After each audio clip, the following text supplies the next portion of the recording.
Shake it loose together, the spotlight's hitting something that's known to change the weather. We'll kill the cat that night, so stick around. You're gonna hear electric music, solid walls of sound. See, Candy, have you seen him yet? Ooh, and it's so spaced out. Benny and the Jets. Oh, but the weird and wonderful. Oh, baby, she's a really king. She's got electric boots, a mama suit, now I'm writing in a magazine. Oh, Benny and the Jets.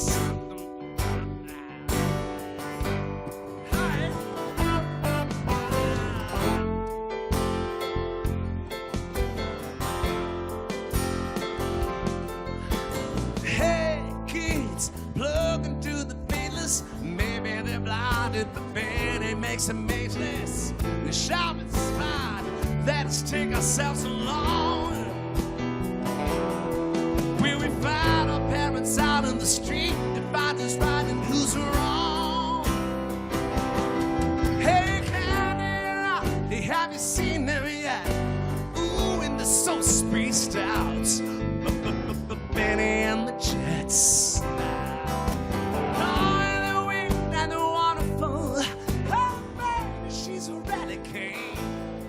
She's got electric boots, a Molly suit, and all writing in a magazine. Oh, but Benny and the Jets.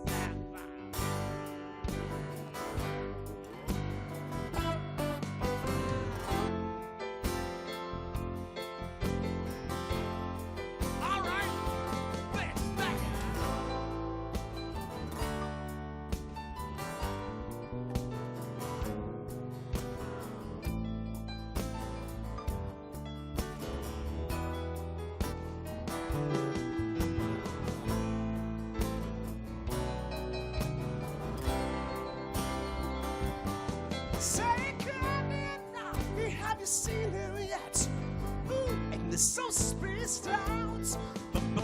Benny and the Jets. Oh, the big and the wonderful. Oh, man, she's a really king.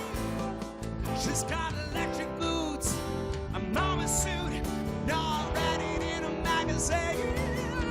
Oh, Benny and the Jets.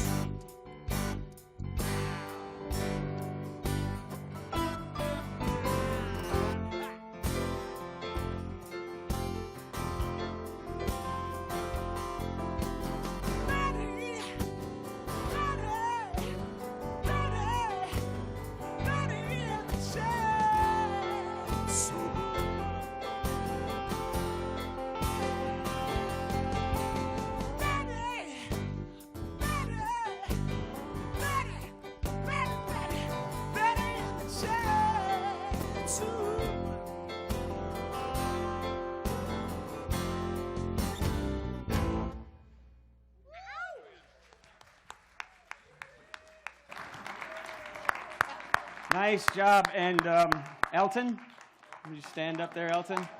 Thank you.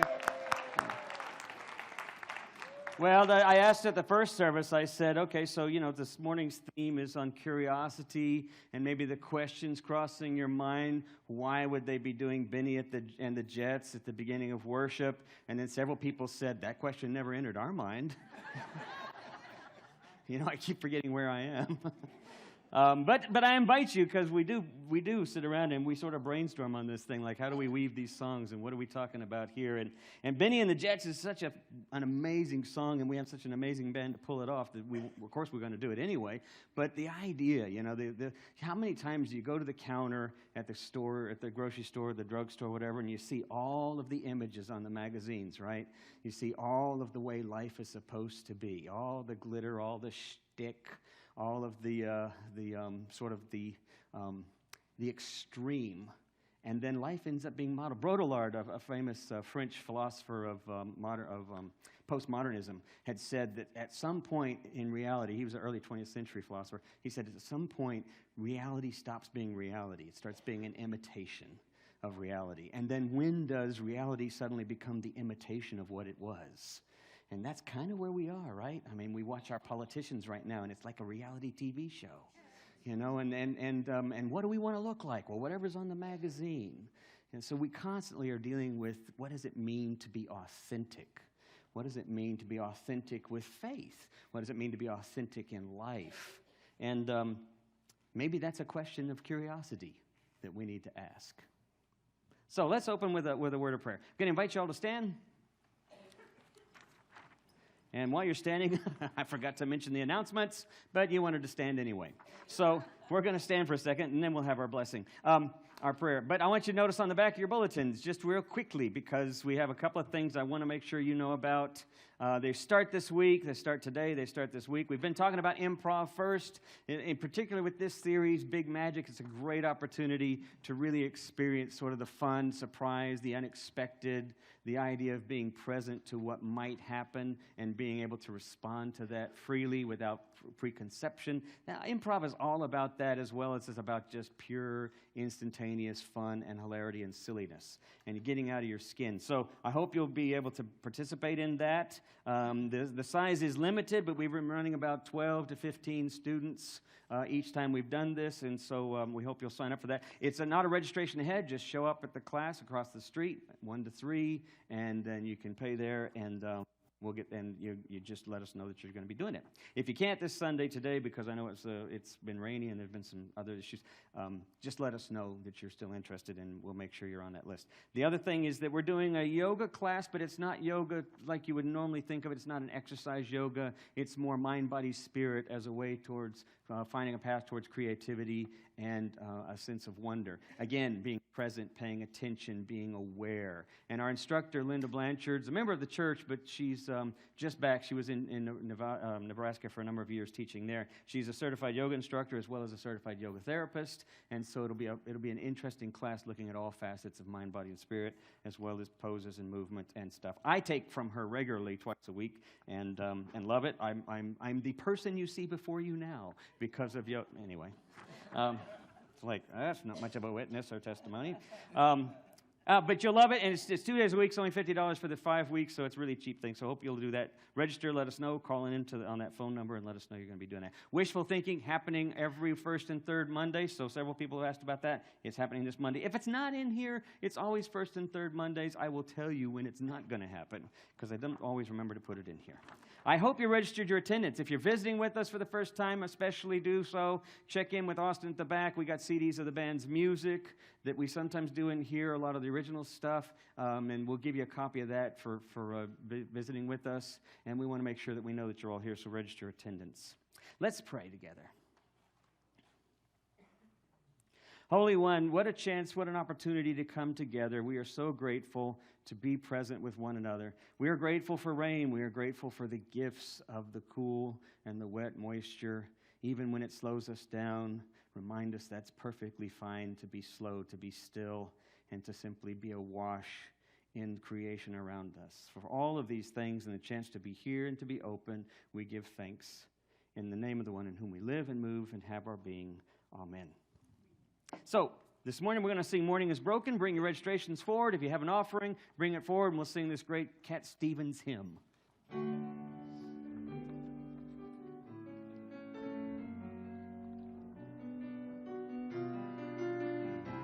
Sing with us, won't you? Here we go. Morning has broken like the first morning.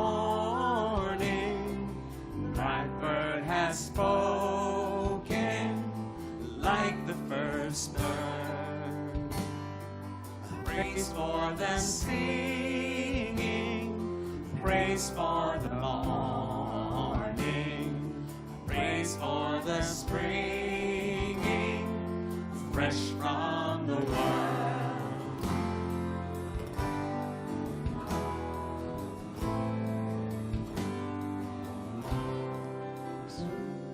Sweet the rain's new fall, sunlit from heaven, like the first dew fall on the first grass. Praise for the sweetness of the wind garden, strong in completeness when its feet pass.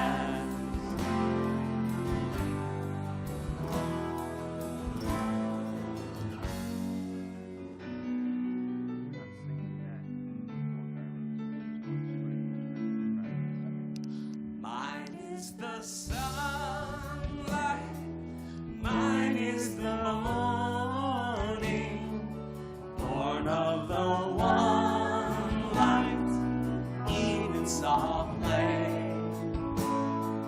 Praise with elation, praise every morning, God's great creation of the new day.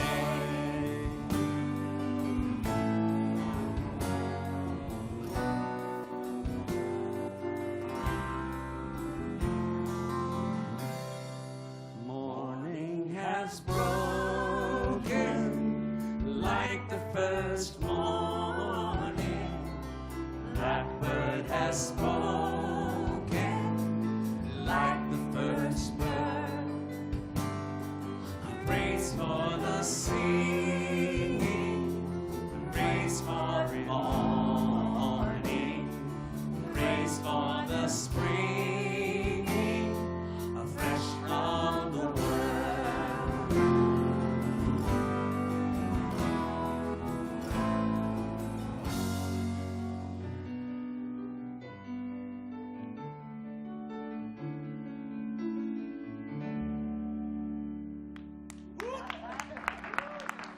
Nice. Everybody take a moment, offer each other a sign of peace, would you? Okay. Group hug. Surprise hug.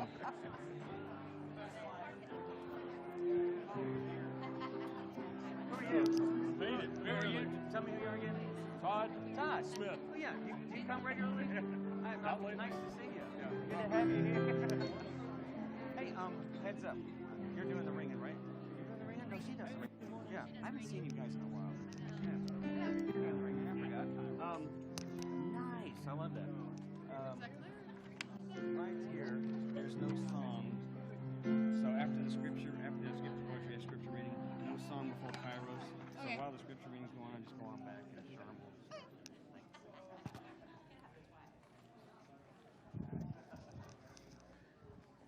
So, as part of this series of Big Magic, we've been exploring artists and creatives and such, and we'll do so continually for the next 4 or 5 weeks.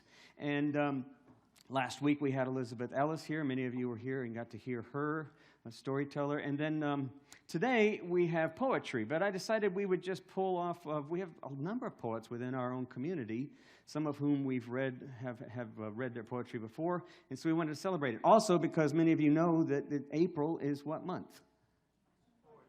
Thank you, National Poetry Month. Earlier this service, they all went tax season.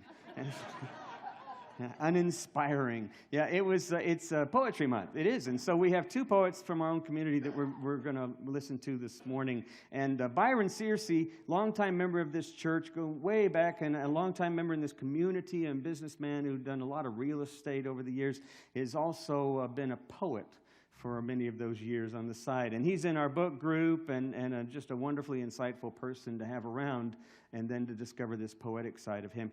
His wife Pam is going to read a couple of his this morning, and then Sharm Robarts, we all know well, who is also quite a writer and poet, will read a couple of hers. So we'll invite them to come on up.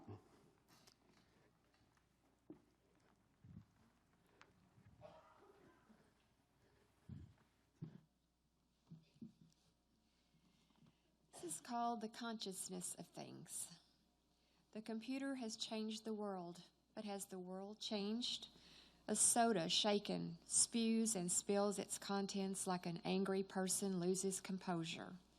A backpack carries that which is heavy, sometimes the weight of the world. A kite soars and glides, dips and turns, but is not free. The cell phone vibrates or rings with call or text, but what is the connection? These things have no spirit, they have no soul, yet such insights may reveal if we're broken or whole.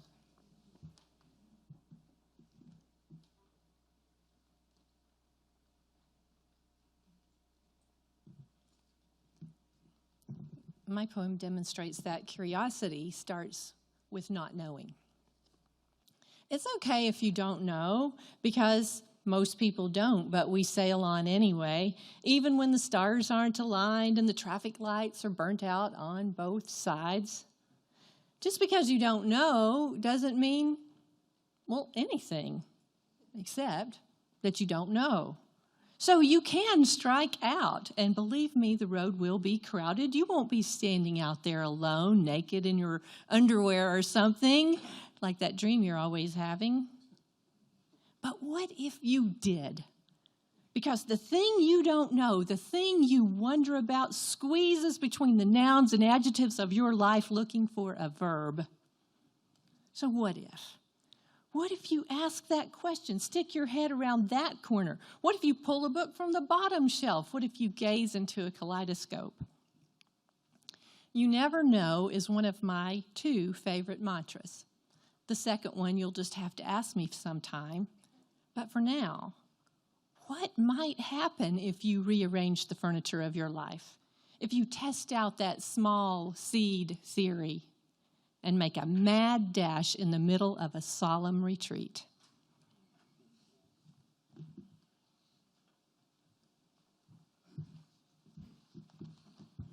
Thank you, Byron and Sharm.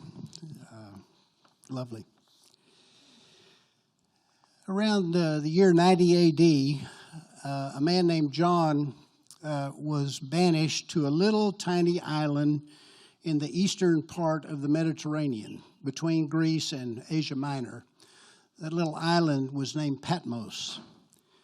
And there, this man, John, received a vision, and he was told to write down that vision. And why it became a book in the Bible, only the committee would be able to answer that put it into the canon. It is very, very strange. If you've ever read the book of Revelation, it's strange. And yet there are words that speak to us even today. Then I saw a new heaven and a new earth. For the first heaven and the first earth had passed away, and the sea was no more. And I saw the holy city, the new Jerusalem, coming down out of heaven from God, prepared as a bride adorned for her husband. And I heard a loud voice from the throne saying, "See, the home of God is among mortals. He will dwell with them as their God, and they will be his peoples, and God himself will be with them. He will wipe away every tear from their eyes. Death will be no more. Mourning and crying and pain will be no more, for the first things have passed away."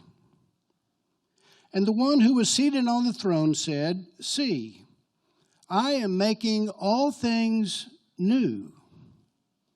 Also he said, "Write this, for these words are trustworthy and true." Then he said to me, "It is done. I am the Alpha and the Omega, the beginning and the end. To the thirsty I will give water as a gift from the spring of the water of life."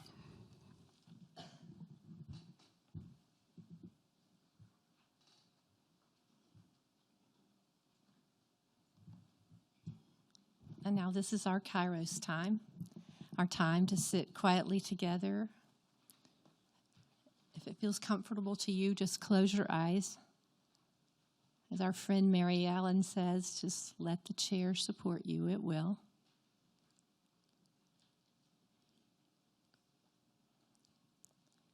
In the stillness, I wonder if you can imagine that spring of life, that spring of the water of life.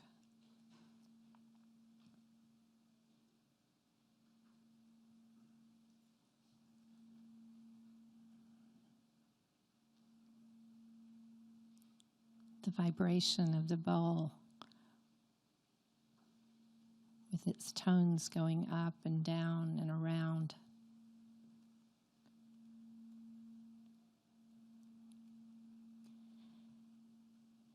Gives us a chance to just be still and imagine.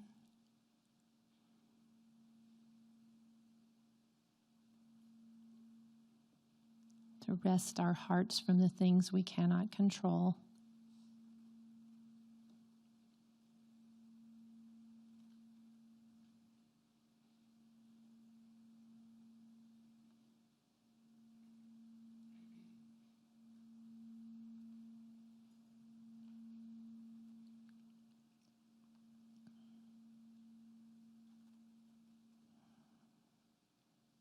Just relax with your breath.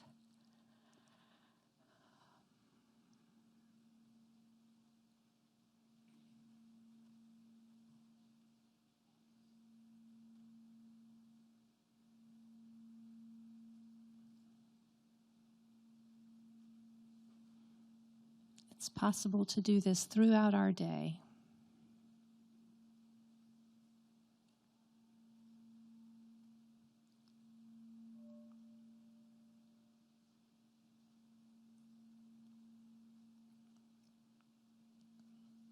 Resting from trouble,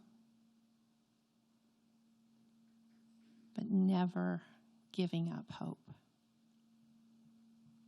Be at peace.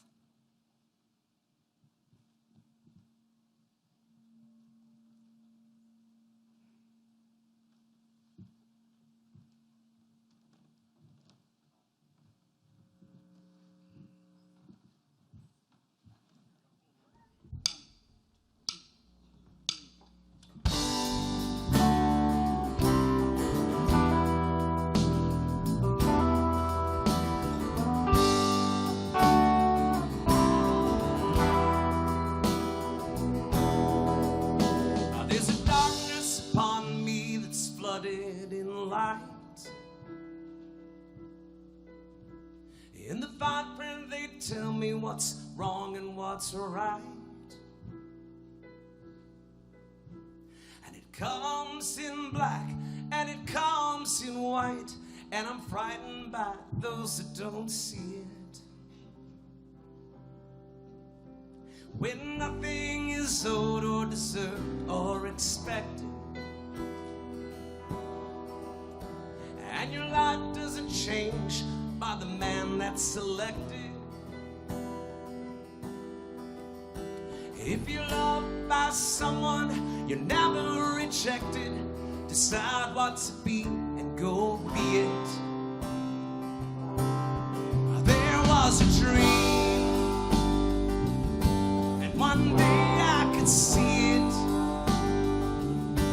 Like a bird in a cage, I broke in and demanded that somebody free it. And there was a kid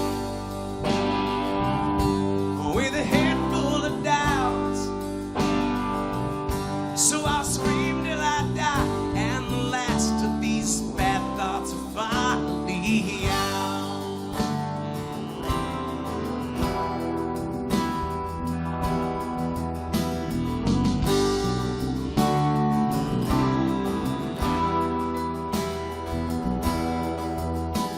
There's a darkness upon you that's flooded in light.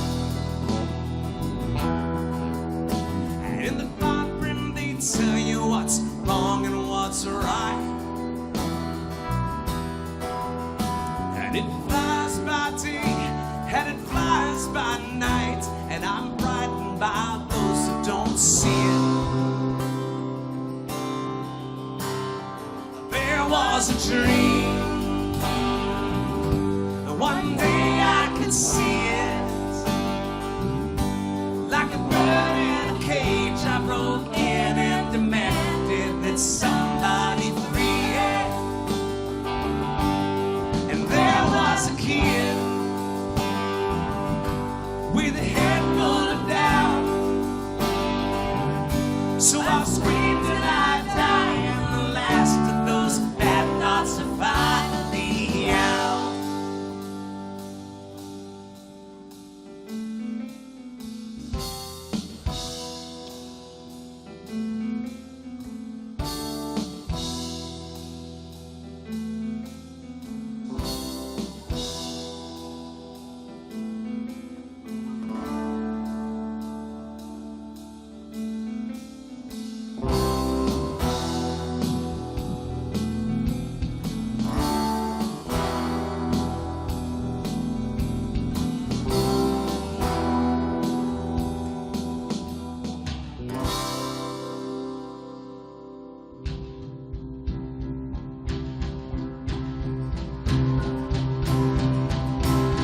There was a dream,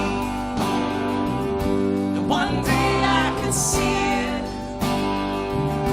Like a bird in a cage, I broke in and demanded that somebody free it. And there was a kid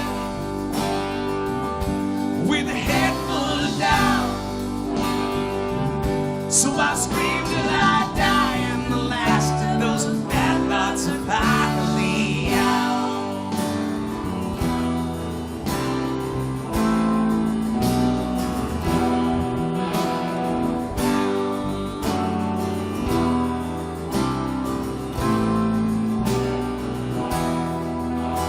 There's a darkness upon me that's flooded in light.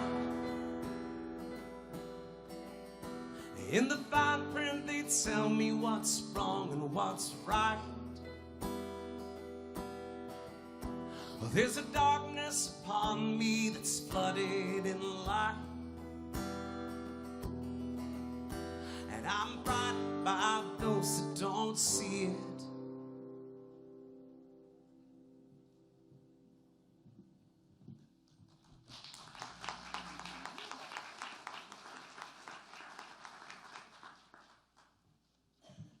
This poem is by Billy Collins.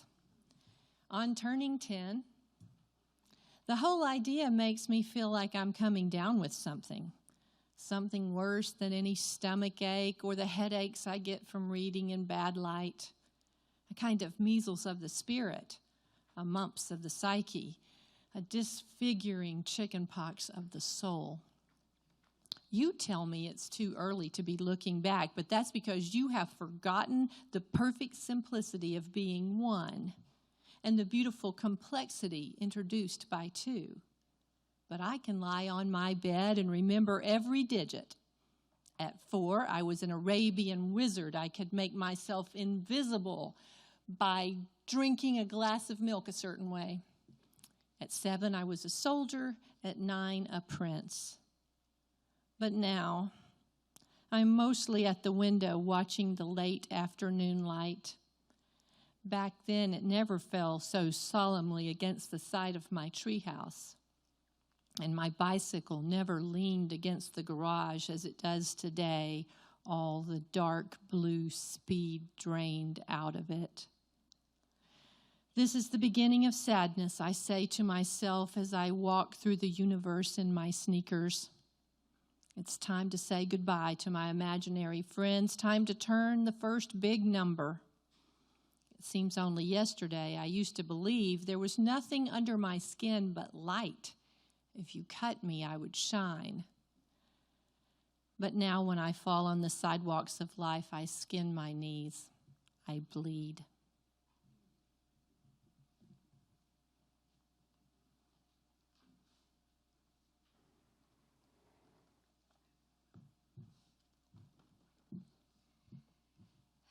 This is called a city park matinee. The sun on my shoulders soothes like a warm shower.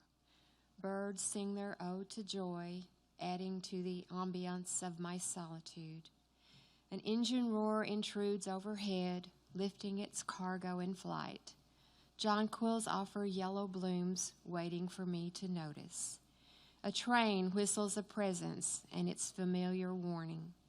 Cool, soft breezes touch the trees, carrying a song on the aromas of spring. A silent patrol of tiny ants tiptoe along a lazy twig. The shrill of a siren offends my inner silence, provoking concern and wonder. Abruptly, I return to daily agendas, savoring these moments in a sacred place.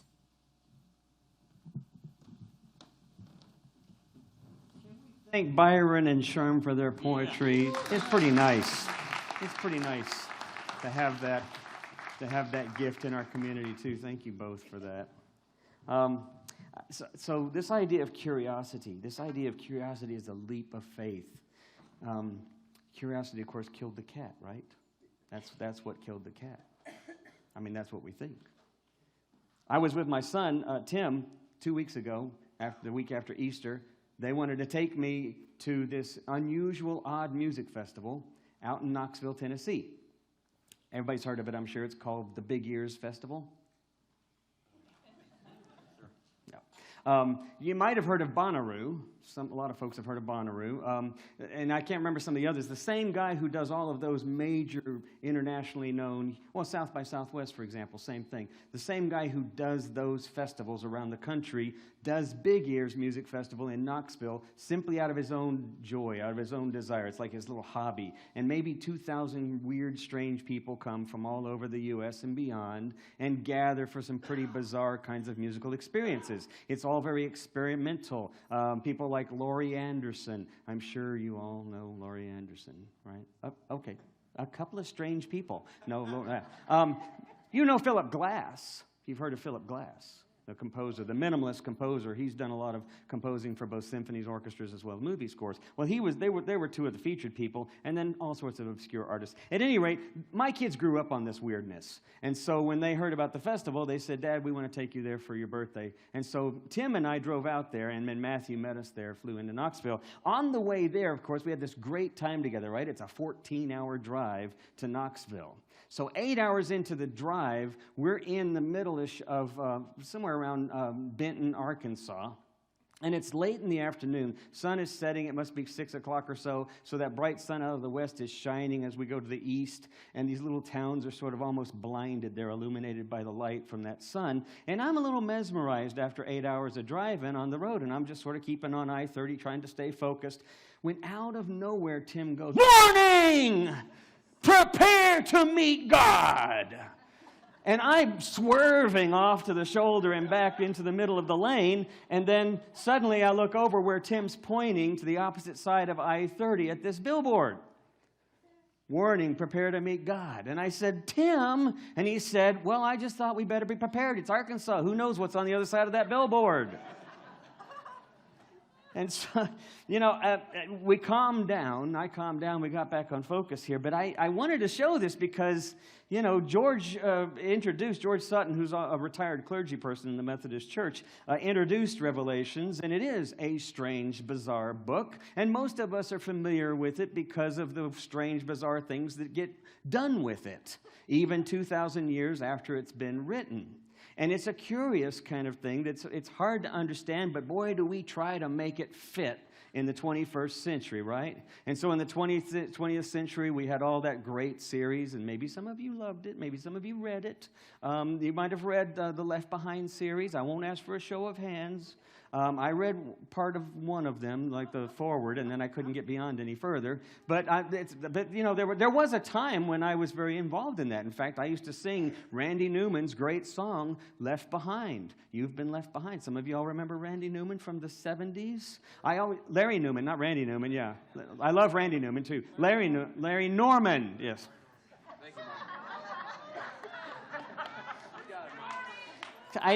Where are my interpreters? I need interpreters up here beside me. So when I say Randy Newman, Larry, Randy Newman, Norman, okay, that's what I need up here is that. So Larry Norman, thank you. I've been working 20 years to block him out. I'm almost succeeded. So he had this wonderful song, You've Been Left Behind. Some of you remember it. Life was filled with guns and wars, and everyone got trampled on the floors. You remember. I wish we'd all been ready. And then the chorus, there's no time to change your mind. The sun has come, and you've been left behind. And that's what all the verses were. That was always the refrain. And then it was this ending that always got me. Of course, I sang it when I was singing it in the day, but now looking back, it's the same kind of irony that surrounds so much of this stuff. Because at the end, this whole chorus would come in. You've been left, you've been left, you've been left behind, you've been left. And I'm thinking, okay, there's something wrong. But it, this is also, there's these ironies that get caught up. And I think mainly, if we're honest with ourselves, if we're truly honest and we dig down deep enough, we find that so much of our faith is driven by fear. So much of our reality is driven by fright and fight and fear. And so there you go. We got a theology sort of based on fear, and we focus on the end times. I talked about this a few weeks ago on Easter when we talked about end times, and I gave you this phrase if you were here on Easter, and I'm sure you've all remembered it, realized eschatology. Right? You wrote that down. You remembered it. You're going to use it now whenever you can. Remember, we talked about this idea that eschatology, eschaton, the Greek word for end times, and that a lot of theology have been developed around that. But Paul Tillich, one of the progressive theologians of the 20th century, said this idea of that eschatology is actually about now, the here and now. Isaiah's prophecies were about that time that spoke. We sometimes misunderstand how prophecy is used in the Old Testament and in the New Testament. So you have Revelations being written in that context as well. And this idea of realized eschatology is this, what does it mean to be in the midst of end times? So I mentioned for you this image, this metaphor that I got from my theologian that I studied with at Bright Divinity School, Glenn Rout, when he said, do you realize at any given birth, 100 years from that birth, at any given 100-year period, 5 billion people will have lived and died in the modern era. In any given 100 years. Now, go back 2,000 years, there were not quite 3 million Jews, and probably much, much less of those could have even been fathomed by the Jewish community wherever it was. Maybe 1 million Jews, maybe 1.5 million could be even fathomed in their minds at that time. Only 3 million or less. Today, 15 million or so. In that context, you have the writing of things like, well, there'll be 12,000 left of the 12 tribes. And then we get that wonderful number that you hear recited all the time by the end times folks. When that 144,000 have been converted, that's when everything falls into place. Domino effect, and it'll all happen. And Jesus will come back, and it'll all be reestablished. That magic number. Think about the context of that reality. Reality was so small. There was a 3-layered universe. It was here. It was the underworld, Sheol, and then it was the watery heavens above. That was it. God was up there somewhere. Reality was so small. And now we're talking 5 billion people in 100 years' time come and go. We've seen such devastation, such unbelievable inhumanity in the last 100 years. Go back 300 years. Revelation was written in a time of such inhumanity in this small-scale reality. It was written around 90 plus AD. It was written after the fall of Jerusalem, after the fall of the temple. Everyone's scattered. It was written at a time of absolute terror with a mindset of limited understanding and reality, a 3-tiered reality.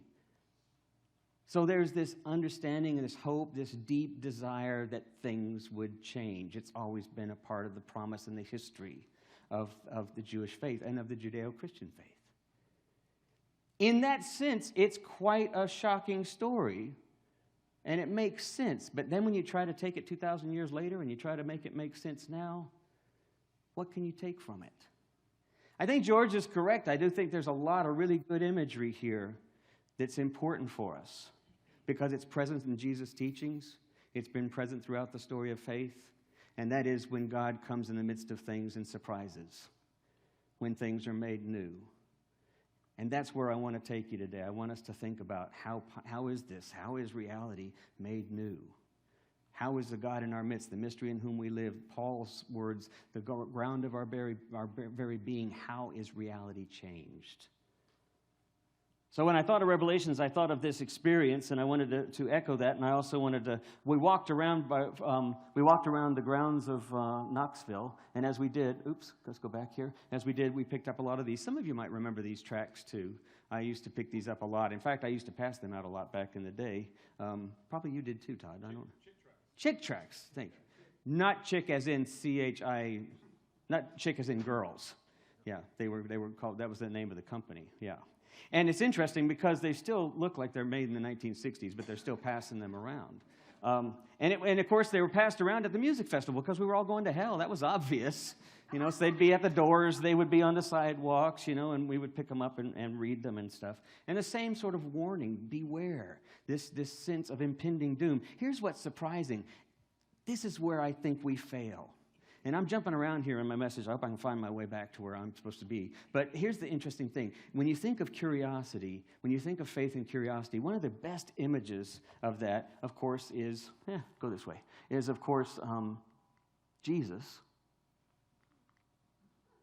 Back one. Austin, help me. I guess this thing has stopped working. Back to that one. Jesus is the perfect image of curiosity because what do you have? You have disciples sitting around him.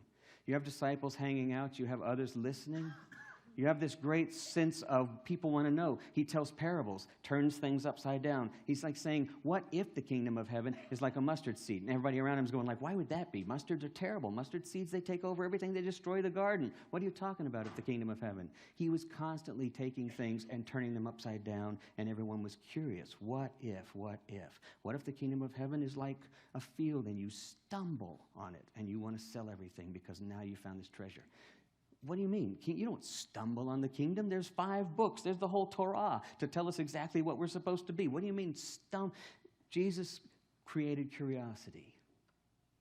But the reality is that most people who get to that place, a lot of people in faith, never leave that place. They're still stuck with the 2,000-year-old Jesus. They're not transforming. They're kind of locked in. And when you look at this picture, we sort of get locked into what we think that means. But there's an amazing story behind it. And if you're curious enough to go explore, you can find these wonderful stories, but we sort of get stuck at assumptions and never move beyond. So the guy that lives just one house over, just on the next lot over from that, his name is Adam Carson. I saw that billboard, and I was thinking about it for this sermon, and I just Googled, the amazing miracle of the internet. I Googled this billboard and came up with Adam Carson. It's not his. It was put up by the Sharon Missionary Baptist Church in 1950. And it's still there, except that now it has a commercial sign underneath it for sale. And Adam said in his blog, he said, I felt the need to talk about this because my friends always drive up and down the highway and they know I live a block away from this. And I say, of course, I love this sign. It's how I tell everybody to find my house. He said, I live just a block away from Prepare to Meet God. And he says, my mom's just 2 blocks down the highway, take the next exit once you pass that sign. He said, if they sell that property, I'm not going to know how to tell people to get to my house.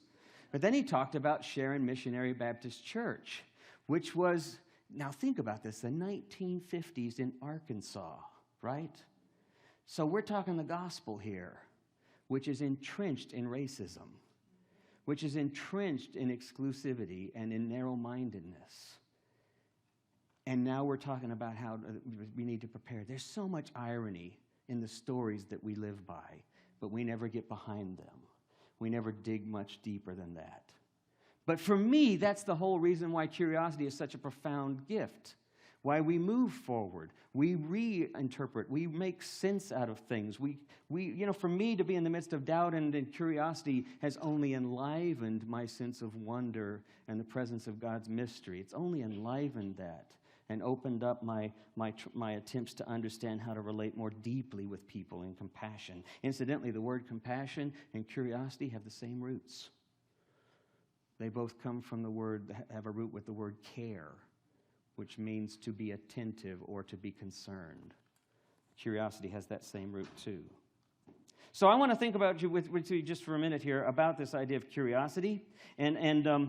Lewis Carroll said imagination is the one true weapon. You remember Lewis Carroll, who wrote Jabberwocky, wrote Alice in Wonderland?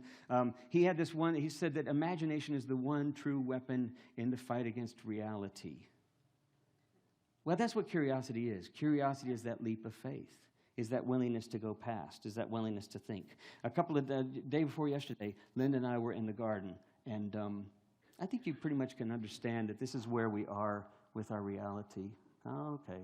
There we go. There we go. So we were sitting at the Botanic Gardens. Beautiful day Friday. We were there early in the day. We always love to walk there. We were sitting off the side of this log, which was kind of laying beside a trail. 2 or 3 school buses. The place was packed with kids and adults. Second graders, first graders, they were wearing their blue uniform shirts and such. And they were on like a scavenger hunt, sort of a nature outdoor kind of thing. And teacher was following them. We were sitting off to the side, and 20 kids come over to us. And we're not even there as far as they're concerned. They're looking for things. And they walk up. One kid walks up to that break right there in the log, and he shouts out, "Here's a spider!" And he starts to look at this spider, and other boys kind of run in and go, cool, spider. And the teacher says, "We're not looking for spiders. Look for the blueberries. It's not, spiders aren't on the list." And so they quickly turn, and they go looking for blueberries. And then they find these little berries. And then they say, "Well, here's a blueberry." Well, it was a blueberry. She says, "That's not the kind of blueberry we're looking for." And I wanted to get up and go, "Stop destroying society."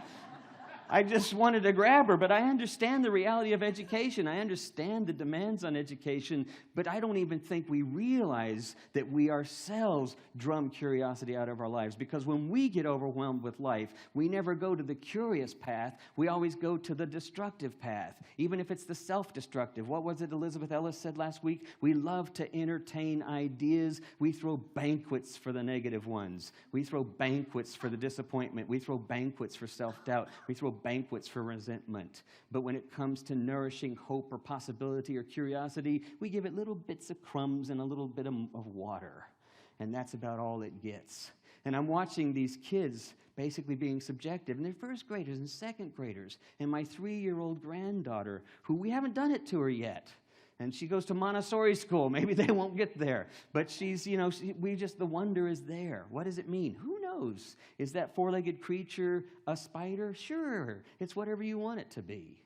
And we don't, we kind of go with that wonder. We don't want to lose that wonder. And here's the interesting thing. I saw it when we first sat down, and Linda and I just waited for somebody else to see it. You see that in the background? Y'all know what it is? What do you think that is? Dark shape? Any ideas?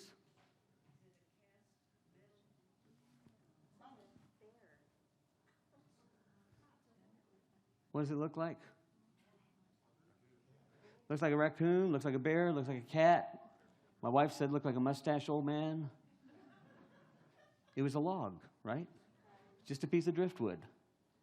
But I saw it first thing and said, "I'm taking a picture of this." And not one kid, of course, saw it. Nobody would have seen it because nobody was looking for or whatever might happen. Nobody was open to the idea of life is filled with this amazing possibility of wonder at every step. The depression I'm in right now at the moment is not the final word. It's not even close to the final word. The experience that I'm having with loss in my life, my mother's illness and the struggles she's having, she knows it as well. It's not the final word. It's painful, it's difficult, it's challenging. Now let's ask what if. Now let's play. Let's try to find a path. But it requires a leap of faith, doesn't it? I mean, if anything can be made new, it's going to require a leap of faith. And in my understanding of God, the invitation is always there. It's that leap of faith that's required. It's that willingness to cultivate curiosity as a part of our faith discipline. I love the poetry of Byron, where he talked about, and I've already left, but where he talked about the ants, And I laughed with him in the first service, and I said, "So Byron, this is when you were a kid?" And he said, "No, this was 2 months ago." He said, "I just sat down and noticed the ants crawling up the twigs. And I thought, oh my gosh, I want to be that way. I just want to be stopped." Those magical moments are always there. God is always inviting some kind of creative response. So here's what I want to offer for you to do, because we've run out of time, and I want to do two things. I want to give you a personal sermon illustration, lest you think that I have this all underhand and controlled. I found this book. Stan, are you back there? Yeah, there you are, Stan. I found this. Stan has a house. My brother-in-law back there, he has this house out in South Colorado that's in Del Norte. There used to be this wonderful shop there called the Organic Peddler. It's basically kind of a hippie haven of organic food and curious, interesting gifts and such like that. And the woman sold it after running it for 20 years, and people would come from miles around because it had all these great, curious things. So this book was on sale. This is an amazing, beautiful, leather-bound, Harry Potter, Lord of the Rings kind of bound document, right? I mean, a book. And look at these pages. And I thought, what a great book to sort of leave for posterity, you know, have my genius ideas written in there, my inspirational pictures, you know, what a great book, what an invitation.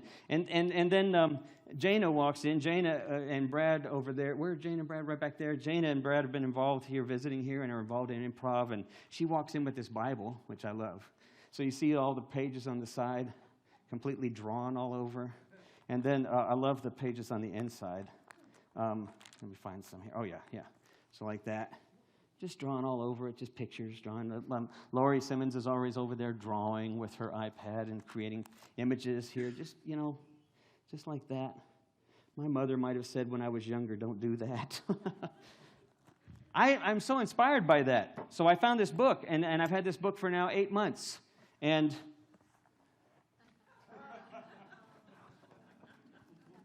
there's nothing in it. Because I'm terrified.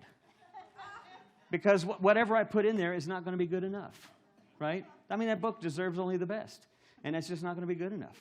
People will come 20 years from now and go, who was this guy that drew stick figures in this amazing book? You know? Life is beautiful. Well, yeah, okay, that's all he could come up with.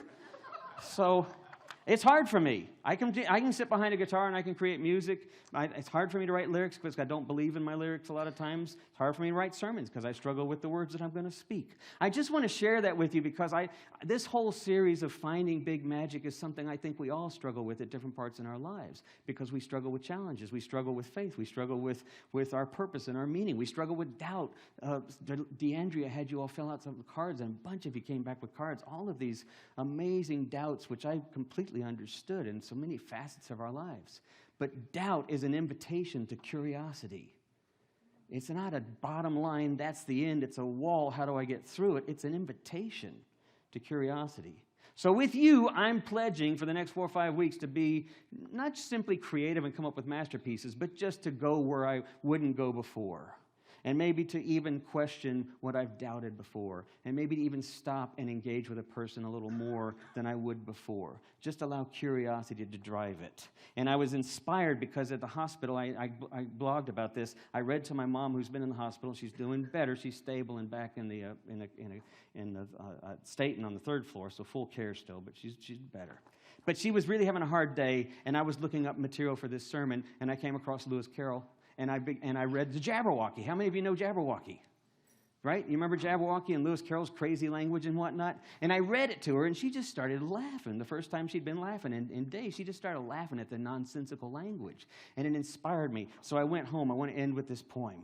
Because it represents for me all of those moments, which are Icarus-like moments, right?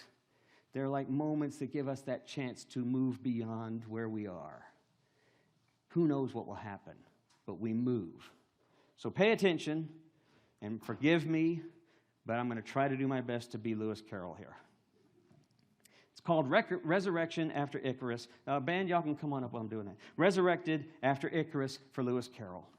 Then twineth upon he the hour clond fibbed to urge, to move toward. So moth-flung, wing-warped, sunward, throughward, he flabjasted and bemouthed, unsated and breathless, did rise to breach the glad jorb, and to traffle the Fabris feet. Freesome and curious, he did swoth and wang flew, testing the opticlad sky, whittled and blue, and there golden, bright jorb sat trued.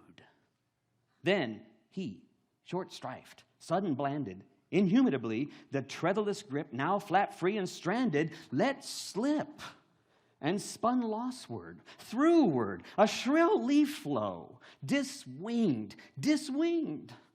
He, by the great gruptuous bright glow, now lay swathed in loathed, swelled mudge below. Failed?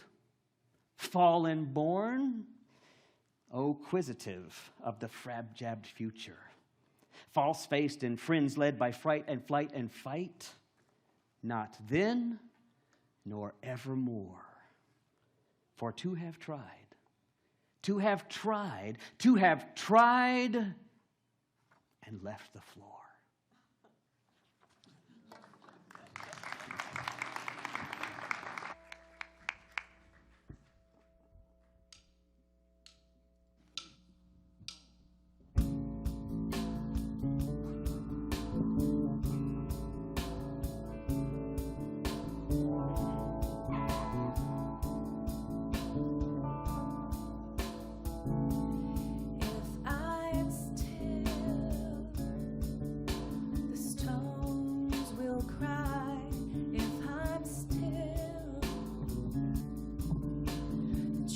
Will clap their hands if I'm still.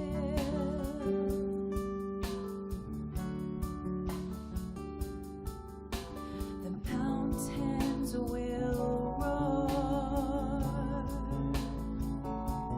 if I'm still. The oceans will whisper if I'm still. Will cry out instead of me. Instead of me. If I'm still, the stones will cry. If I'm still, the trees will clap their hands. If I'm still,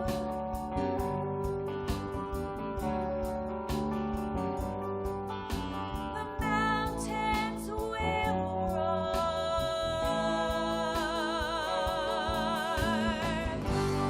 Who can hide a secret revealed?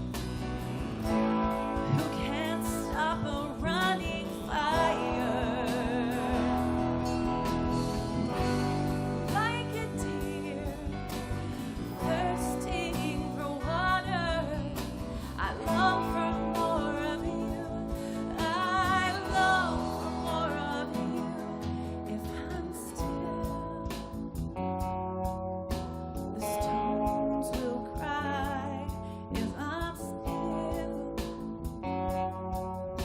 the trees will clap their hands. If I'm still,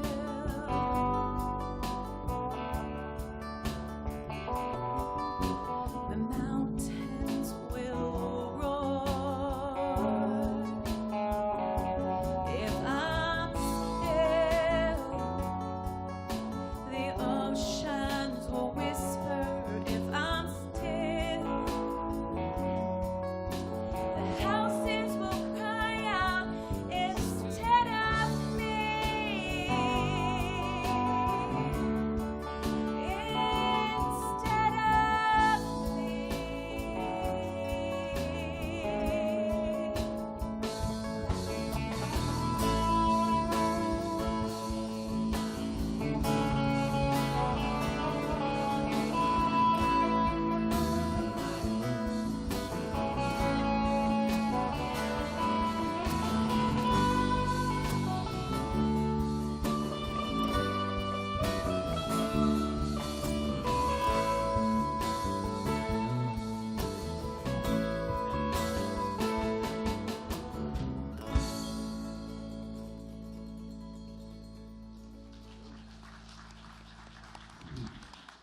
Well, I'm going to make a quick announcement here, and we're going to do this. Austin, come up here really quickly, please.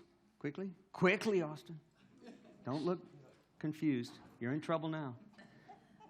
Austin, hey, everybody. He got married last weekend. Congratulations. Yeah.